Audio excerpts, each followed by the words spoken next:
Hello and welcome to Do It Yourself channel. Today I will show you where to find the options and how to turn on airplane mode in Samsung Galaxy A55.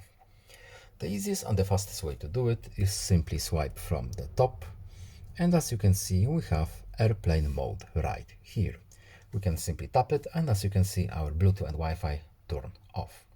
If we don't have this shortcut here for whatever reason, someone remove it or it's just not here, we need to go to settings.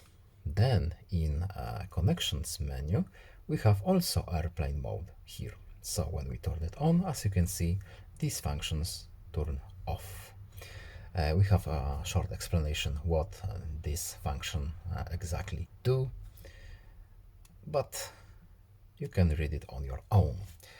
Our airplane mode is now enabled, so I hope this video is helpful to you. Please leave a like and subscribe. Have a nice day and see you in the next video. Goodbye.